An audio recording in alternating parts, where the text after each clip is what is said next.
Le réseau des chambres de métiers et de l'artisanat, artisans de la nouvelle économie, présente Sud Radio C'est ça la France, Nathalie Schrengerma. Bonjour à tous et bienvenue dans C'est ça la France, l'émission du savoir-faire français. Comme chaque semaine, on vous fait découvrir ses talents, on a un plaisir à vous montrer. Mais justement, la France est dynamique. Alors, connaissez-vous les WorldSkills ? Ils se sont réunis à Lyon du 10 au 15 septembre dernier. 1500 champions nationaux de moins de 23 ans qui se sont affrontés dans 64 métiers différents. Tous ces métiers en compétition lors des 47e trophées des WorldSkills Monde. Eh bien, à ce micro, Sud Radio, nous serons avec 2 médaillés. On en parle tout de suite. Sud Radio C'est ça la France. Océane Belin, pâtissière, qui a reçu la médaille d'excellence. Bonjour Océane. Bonjour.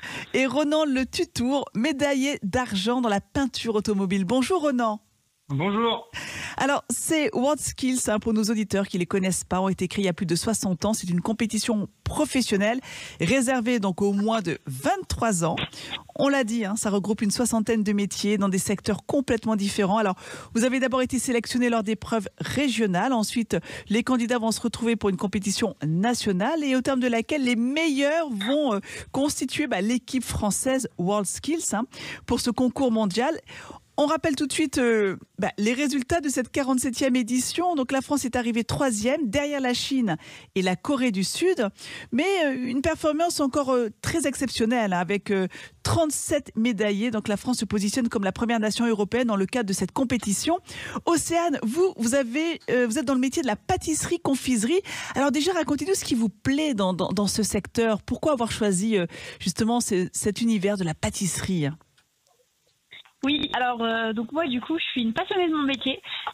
Pourquoi ces secteurs honnêtement je sais pas trop. Je sais coup de cœur. Moi. Voilà, un coup de cœur, et aussi ce qui est extrêmement plaisant en fait, c'est la diversité, parce que on a tellement de choses à travailler. Il y a tout ce côté pâtisserie, ce côté confiserie, le côté artistique. Enfin, il y a vraiment un panel extraordinaire. D'ailleurs, après une seconde générale, vous avez décidé de revenir vers ce CAP et retrouver finalement cette passion qui était en vous. Exactement, c'est complètement ça. J'ai fait ma seconde générale et je me suis rendu compte que ça me plaisait pas, que la pâtisserie était toujours dans mon cœur, et du coup je me suis lancée. Ouais, donc il y a l'envie de créer dans cet univers. Puis la France, c'est un pays de la gastronomie dans le monde entier. Exactement. Et qu'est-ce qui vous a donné envie de participer à ces WorldSkills ? Parce que là, c'est une vraie compétition là. Oui, là c'est une vraie compétition. C'était ma première compétition. J'avais jamais mis un pied dedans, donc assez fou comme aventure. Ce qui m'a donné envie, je pense que au fond de moi, en fait, j'en ai toujours eu envie. Je suis une compétitrice et j'ai toujours envie de me montrer à moi-même de quoi je suis capable, me confronter aux autres. Et il y a eu aussi la bonne personne au bon moment qui connaissait ce concours, qui m'en a parlé et qui m'a lancée. Ouais, c'est vrai que dans les secteurs de l'artisanat, on doit se challenger finalement. C'est ça, constamment. C'est un challenge tous les jours. Mais c'est aussi une manière de stimuler sa créativité. Ah oui, bien sûr, complètement. Et c'est ça aussi qui est super plaisant, parce que la pâtisserie, c'est aussi un métier qui est super artistique, parce qu'en fait, on peut faire tellement de choses différentes sur tellement de choses que on fait ce qu'on veut en fait. On fait ce qu'on veut. La palette, elle est très très large. Exactement. Et puis là, dans les WorldSkills, on a les autres nations étrangères. Donc, j'imagine que là aussi, c'est plutôt impressionnant. Oui, surtout, assez impressionnant, surtout tous les pays asiatiques, mine de rien, qui sont quand même très très forts, qui nous font très peur, même si la pâtisserie, c'est français, ça nous fait quand même peur. Ils ont un savoir-faire exceptionnel également, c'est ça, ils sont des vrais compétiteurs, eux aussi.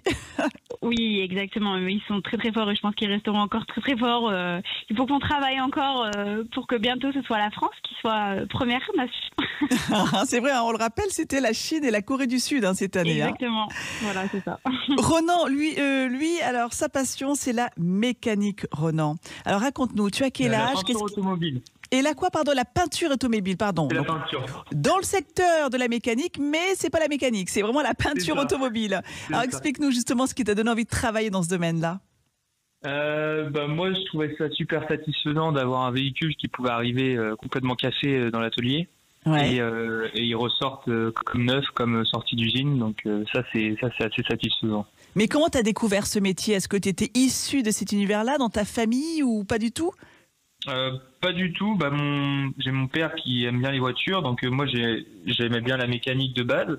Et après j'ai découvert la carrosserie en stage de 3e dans un atelier qui faisait mécanique et carrosserie.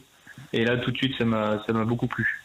Et donc cette passion t'amène toi aussi à représenter, t'a amené toi aussi à représenter fièrement la France à cette compétition mondiale des métiers de WhatSkills Lyon 2024. Comment tu te prépares? Comment on se prépare justement à cette compétition mondiale? Déjà, il y a les premières sélections régionales et nationales avant qui nous mettent déjà dans le bain. Compétition. Ouais, c'est ça, dans le bain.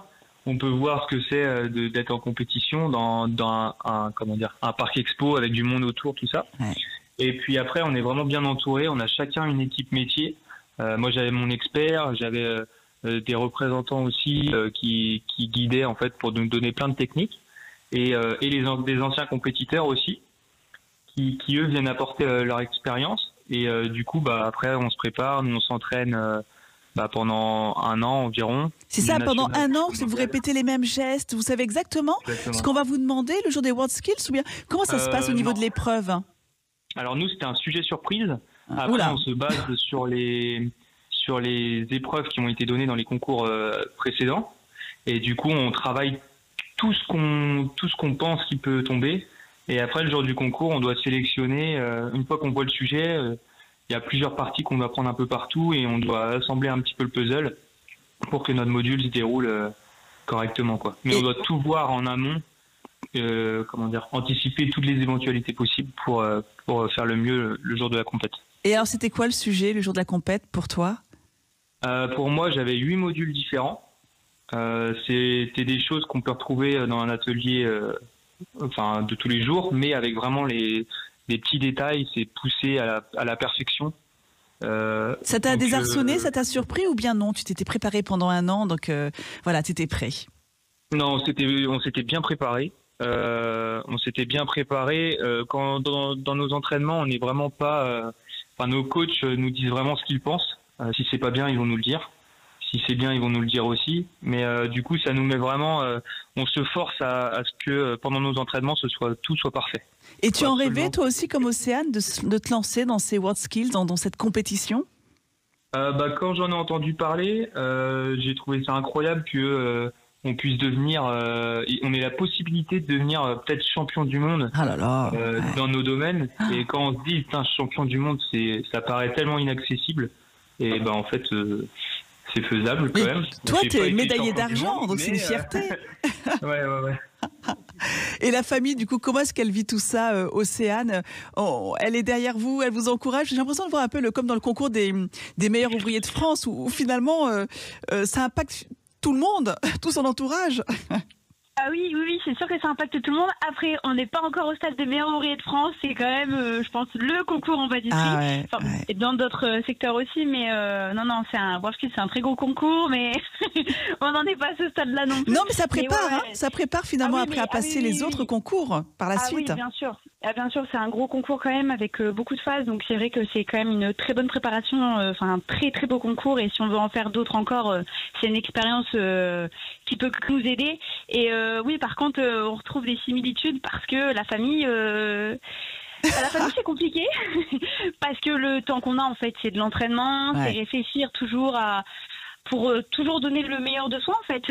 Donc, c'est vrai que la famille, elle est un petit peu de côté, mais bon, elle comprend, elle sait notre but, en fait. Ouais, et puis alors, toi aussi, je te pose la même question. Je vous tutoie tous les deux, vous avez moins de 23 ans, vous êtes tous jeuneaux. Comment tu t'es préparé là aussi? C'est à refaire, répéter toi aussi les mêmes recettes, les mêmes techniques? Alors oui et non. En fait, avant que j'ai mon sujet, donc moi c'était beaucoup d'entraînement, mais à blanc parce que je savais pas sur quoi j'allais tomber. Donc sur de l'artistique, sur du classique entre guillemets, donc de pâtisserie, de la confiserie, de la chocolaterie. Et une fois que mon sujet est tombé, donc moi c'était 3 mois avant. Là, on sait ce qu'on a à faire. Donc là, il faut innover, il faut créer, il faut sortir des idées, trouver des recettes. Et donc là, c'était la répétition de gestes en fait. Et c'était quoi alors toi? Qu'est-ce que tu as dû faire concrètement le jour J? Alors donc moi mon thème c'était Guignol, la petite marionnette de Lyon. Ouais. Ah oui. Et voilà. Donc ce que j'ai dû réaliser, c'est une pièce en sucre artistique, une pièce en chocolat artistique. J'ai dû réaliser 2 entremets. Donc tout ça, ça doit être sur le thème. 2 entremets. J'avais une épreuve mystère. Une épreuve quoi? Militaire. Mystère. Ah oui.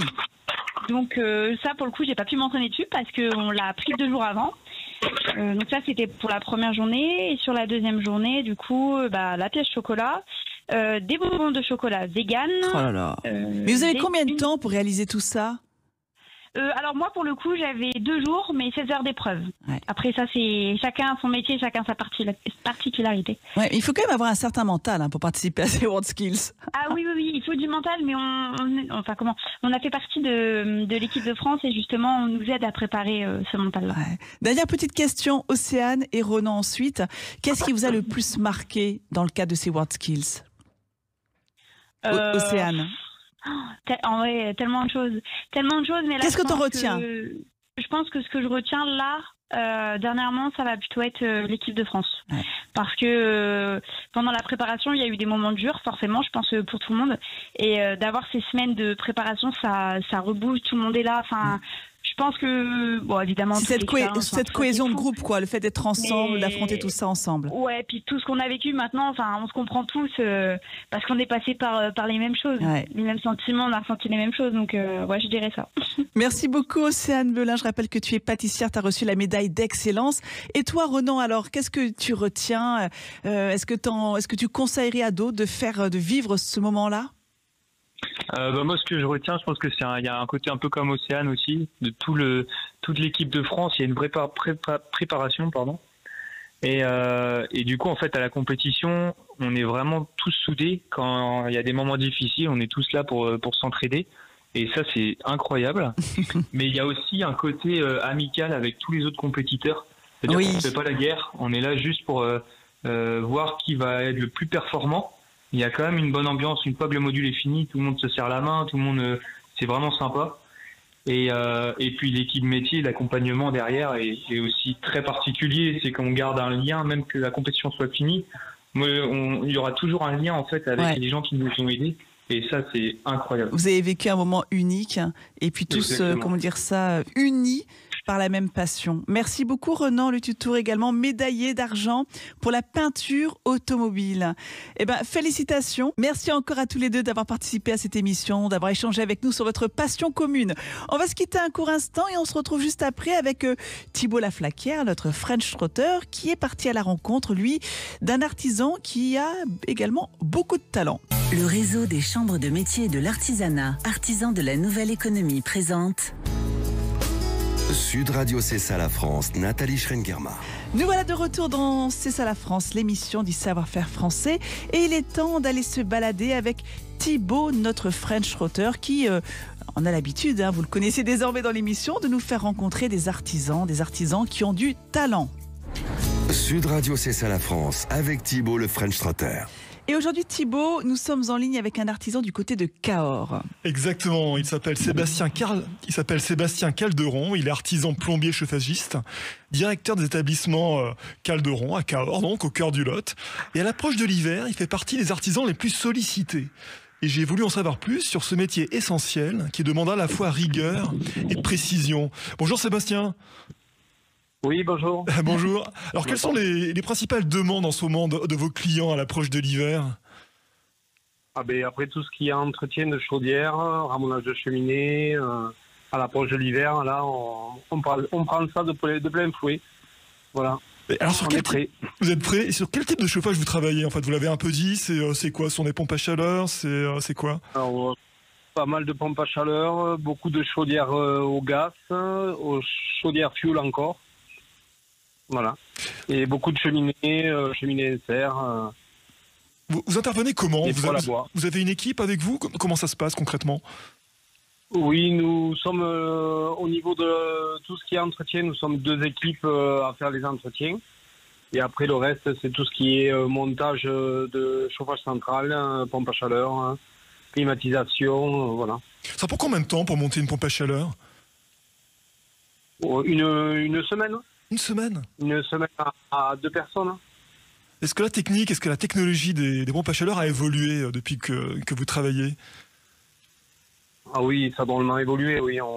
Maintenant, on est sur des pompes à chaleur avec des compresseurs inverters, c'est-à-dire qui modulent de 4 kW à 19 kW, tout dépend des puissances et des machines.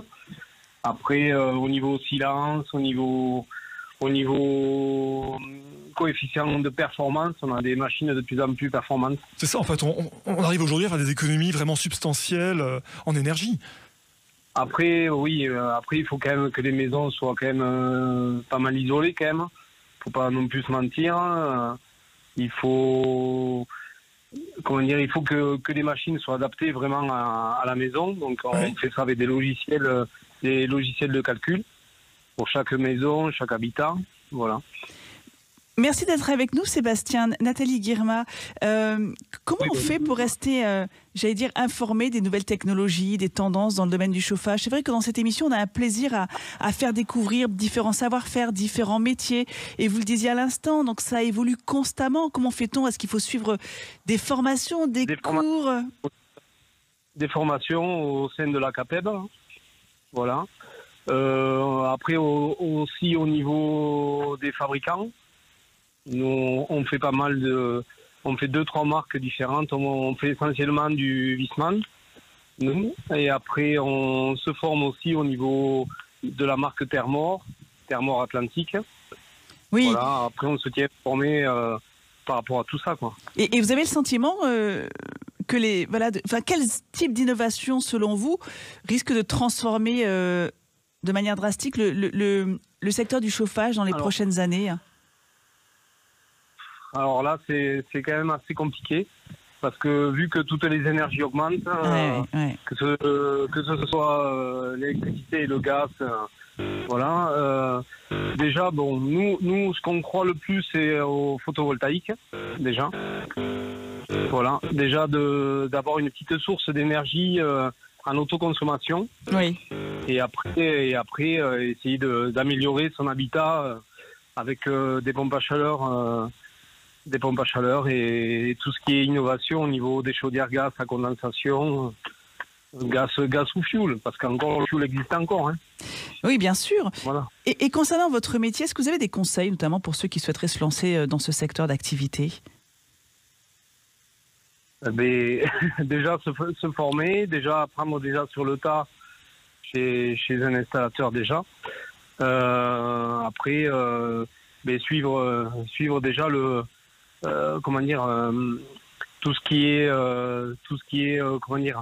qui évolue dans le temps. Il faut suivre. C'est ça. C'est qu'il faut rester, faut s'informer, quoi. Oui. Il faut rester connecté aux innovations. Je vous pose la question parce que Thibaut me disait juste avant de vous appeler que vraiment l'apprentissage c'est important pour vous. C'est au cœur de votre entreprise. Vous avez plusieurs apprentis, je crois. Alors là, on en a 3. Un qui fait un BP, un brevet professionnel, et 2 autres. Un qui a un bac pro, qui fait un bac pro, et un qui fait un CAP d'installateur sanitaire et chauffage. Ça fait du monde, hein. Ça montre que dans ce secteur-là, il y a quand même des spécialités, hein, c'est ça, très diverses. Alors, il y a eu de la demande là, et là, on s'aperçoit qu'il y en a un peu moins. Donc malheureusement, on n'a pas eu beaucoup d'appels pour des nouveaux apprentis là. Et comment vous l'expliquez ça? Je sais pas si dans les collèges ou lycées ils poussent un peu à aller vers tout ce qui est dans le métier manuel. Mais je sais pas du tout. Donc il y a un manque d'informations par rapport à l'apprentissage? Moi je pense qu'au niveau des orientations, tout ça, peut-être que ça pêche un petit peu, ouais. Mais pour vous, c'est important. Je crois qu'il y a un plaisir chez vous à transmettre. Tout à fait, ouais. Ben oui, nous, ça fait depuis... mon père, déjà, depuis 1983. Et moi qui ai repris, là, depuis une quinzaine d'années, là. Alors, vous, c'était une évidence, j'allais dire. C'est dans le bain familial. Oui, tout à fait, ouais. J'ai aussi mon fils qui est avec nous, là, qui fait un BP, là. Donc, c'est une entreprise familiale, c'est ça, sinon... Voilà, tout à fait, ouais. C'est une entreprise familiale là, depuis la création. Là. Voilà. Et on essaie de transmettre aux autres aussi, pour aussi peut-être que plus tard, ils se mettront aussi chefs d'entreprise, et puis voilà, de transmettre aussi, à leur tour. Ça, c'est intéressant, la transmission. On a l'occasion souvent d'en parler dans cette émission avec ces métiers de l'artisanat. Ça fait partie de l'ADN de l'artisan, de vouloir transmettre son savoir-faire. Et quand on vous écoute, il y a cette envie d'avoir des apprentis, de les former et de les encourager un jour à monter leur propre entreprise. Mais c'est ça. En plus, c'est aussi le but aussi de transmettre et que après voilà soit ils partent et ils montent leur entreprise ou soit ils restent comme j'en ai un là qui est là depuis une quinzaine d'années déjà avec nous et qui était apprenti et qui n'est jamais parti. Il est bien chez vous, Sébastien, il a plus envie de partir. Et voilà. Il a tout ce qu'il faut et voilà, tout va bien. J'allais vous demander donc, pour le moment, Pardon? Non, je dis pour le moment, il est bien là. Donc, voilà. Il est bien au chaud, il est bien là, il se plaît, il continue de parfaire sa formation. Mais j'allais vous demander, moi justement, ce qui vous avait motivé à choisir ce métier, mais à vous écouter, j'ai l'impression que c'était presque une évidence, quoi. C'est-à-dire que vraiment, voilà, c'est une entreprise familiale, votre papa était dedans, oui. il vous a transmis. Oui, voilà, c'est surtout ça en fait. Et puis la clientèle, la partie commerce aussi quand même, qui est quand même pas mal. Après le relationnel avec les gens, parce que bon, on est quand même, nous à Cahors, on est quand même dans le rural aussi. Hein. On est quand même dans des petites régions où les gens, il y a des gens un peu isolés. Et puis voilà, donc on amène aussi ce passage chaque année où quand on fait les entretiens ou les ramonages ou quoi, ce passage annuel. Donc il y a un vrai lien qui s'est créé. Oui, avec la clientèle, on a quand même du lien, ouais. Et votre zone d'action, c'est quoi? C'est le Quercy, c'est Cahors, c'est un peu plus large? Ouais, on est aux alentours de Cahors, maximum 40 km de Cahors. D'accord, c'est une grosse zone, hein, en plein cœur du Quercy. Oui, après, on a quand même beaucoup de travail aussi. Cahors, quand même, c'est une préfecture où il y a quand même pas mal d'habitants. Bon, on a 20 000 habitants, on n'est pas une grosse ville, mais bon, il y a quand même du monde. Mais ça montre aussi à quel point... Il manque quand même d'artisans. Oui, il y a un manque criant d'artisans, donc ça vous fait des zones assez vastes, hein, à devoir... Vous devez circuler sur des zones très très vastes. Couvrir justement, voilà. Mais alors, quand on vous écoute, on se rend compte vraiment de l'importance de ce lien aussi que grâce à l'artisanat, grâce à ces métiers de l'artisanat, et ben finalement il y a ce lien de proximité qui est très important pour les habitants. Donc là, à vous écouter, voilà, c'est un peu comme dans certaines familles, notamment chez les personnes plus âgées, où on attend avec impatience le facteur, on prend aussi des nouvelles. Ben là, quand vous arrivez, c'est vrai. C'est vrai, c'est un peu ça. Puis des fois, on se dit, mais ça fait pas longtemps qu'on y a été. Et en fait, c'est tellement routinier, on va dire, enfin, routinier sans l'être, hein, que chaque année, ben, on voit l'évolution, et les enfants qui ont eu des enfants, puis voilà. Je veux dire, c'est sympathique aussi. Hein. Donc voilà. Oui, mais vous accompagnez ces familles, puis avant l'hiver, on a. Voilà, ça nous rassure. C'est comme un médecin, quoi. Je veux dire, on se dit, il est là, il a pris soin de la chaudière. C'est ce côté rassurant, voilà, oui. Après, bon, bien sûr, il y a le côté aussi des pannes qui sont dures à trouver des fois sur l'électronique, parce que tout devient quand même assez compliqué, même si les fabricants travaillent vraiment sur des diagnostics assez précis maintenant, mais voilà, on a quand même ce côté aussi qui est un peu fastidieux de trouver des pannes des fois où c'est un peu longué pour la clientèle aussi, voilà. Et puis ça va rendre au plus vite. Et puis vous avez un rôle de conseil aussi. Vous avez un rôle de conseil aussi auprès de vos clients pour économiser de l'énergie. De conseil et de résultats aussi. Voilà. Ouais. Vraiment, c'est ciblé. Ouais. Après, bon, c'est dur au jour d'aujourd'hui vraiment de conseiller les gens sur les énergies. Surtout, voilà. C'est pas simple. Hein. Il y a tellement d'innovations, ça bouge énormément, ça fluctue. C'est compliqué, Sébastien, j'imagine. Voilà. Et puis bon. Comme aussi au jour d'aujourd'hui les aides de l'État, parce que bon, on peut quand même parler des aides de l'État au niveau chauffage et énergie renouvelable. C'est passé maintenant avec des bouquets de travaux et ça va être vraiment compliqué vis-à-vis des clients, quoi. Parce que les clients, il y a quand même un reste à charge, des fois, il est important, quoi. Il faut tout leur expliquer. Parce que bon. Mais oui, après, maintenant, on les accompagne quand même avec nous, on a un petit secrétariat où on s'occupe quand même un peu de la clientèle. Mais au jour d'aujourd'hui, il faut aussi qu'ils soient accompagnés comme avec des acteurs à côté, style France Réseau ou Quercy Énergie à Cahors, voilà. Et c'est aussi le rôle d'un artisan chauffagiste de les guider. Écoutez, merci beaucoup Sébastien. C'est d'accompagner les et puis que ce soit pas trop compliqué pour eux, sinon il est tout tombé. Et puis voilà, quoi. Merci beaucoup Sébastien. On rappelle votre entreprise, elle s'appelle Calderon, c'est ça? Établissement Calderon? Oui. Voilà. C'est établissement Calderon. Calderon. Voilà, c'est notre nom. C'est votre nom. Merci beaucoup Sébastien. Merci Sébastien d'avoir pris le temps de témoigner de votre métier, de votre passion en tant qu'artisan et peut-être que c'est aussi, voilà, ce sera l'occasion de susciter de nouvelles vocations et vous avez pris le temps de vraiment nous décrire ce qui fait l'intérêt de votre métier, à quel point il a différentes facettes, hein, tout simplement. Merci Sébastien et belle journée à vous. Je vous remercie. C'est moi. Au revoir. Au revoir. Merci Thibaut pour cette belle découverte, hein, pour cet artisan Sébastien Calderon. Et on vous retrouve la semaine prochaine pour une nouvelle rencontre, une nouvelle découverte. Voilà, pourquoi pas, une expérience. Mais une expérience également, parce que c'est vrai que vous êtes vraiment en tout terrain dans cette émission. Merci Thibaut, merci à vous chers auditeurs. On vous retrouve la semaine prochaine, même jour, même heure et même radio. Et surtout d'ici là, portez-vous bien. Sud Radio C'est ça la France, Nathalie Schrengerma. Avec le réseau des chambres de métiers et de l'artisanat, artisans de la nouvelle économie.